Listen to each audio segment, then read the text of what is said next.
বনগাঁতে শ্রীরামচন্দ্রের পুজো দিলেন বনগাঁ লোকসভা কেন্দ্রে তৃণমূল কংগ্রেস প্রার্থী বিশ্বজিৎ দাস। বনগাঁ DN-44 বাসস্ট্যান্ডে রামনবমী উৎসব উদযাপন কমিটির উদ্যোগে শ্রীরামচন্দ্রের পূজাতে অংশগ্রহণ করেন বনগাঁ লোকসভা তৃণমূল কংগ্রেস প্রার্থী বিশ্বজিৎ দাস। ভক্তিপূর্ণ মনে পুজো দিয়েছেন বনগাঁ তৃণমূল কংগ্রেস প্রার্থী বিশ্বজিৎ দাস। সঙ্গে ছিলেন বনগাঁ INTTUC জেলা সভাপতি নারায়ণ চন্দ্র ঘোষ। পুজো দিয়ে সাংবাদিকদের মুখোমুখি হয়ে বনগাঁ লোকসভা কেন্দ্রে তৃণমূল কংগ্রেস প্রার্থী বিশ্বজিৎ দাস জানিয়েছেন, এলাকার মানুষ যাতে শান্তিতে থাকে ও মমতা বন্দ্যোপাধ্যায়, অভিষেক বন্দ্যোপাধ্যায়ের আশা যাতে পূরণ হয় সেই কামনাই করলাম। বাংলায় 12 মাসে 13 পার্বণ। আমরা সমস্ত দেবদেবীকে শ্রদ্ধা করি, ভক্তি করে আমরা প্রণাম করি, আমরা তাদের কাছে প্রার্থনা করি। বাংলার মুখ্যমন্ত্রীও বলেছেন যে ধর্ম যার যার উৎসব সবার।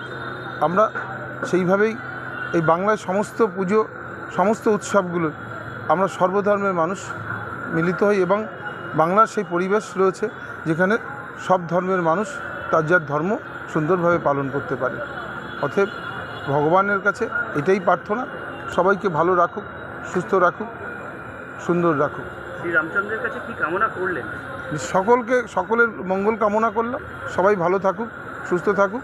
মমতা বন্দ্যোপাধ্যায়, অভিষেক বন্দ্যোপাধ্যায় মনস্কামনা পূর্ণ হোক, বাংলায় যে শান্তি সেই শান্তি বিরাজমান হোক।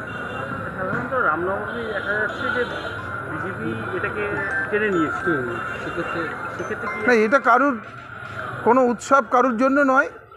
বাংলায় সমস্ত পুজো সব ধর্মের মানুষরা তার যার ধর্ম পালন করতে পারেন, এই শান্তি পশ্চিমবাংলায় আছেন এবং বাংলার মুখ্যমন্ত্রী তার কথার মধ্য দিয়ে পরিষ্কার হয়েছে যে ধর্ম যার যার উৎসব সবার, তাই আমরা সমস্ত ধর্ম এখানে পালন হয় এবং শান্তি শৃঙ্খলাভাবেই হয়।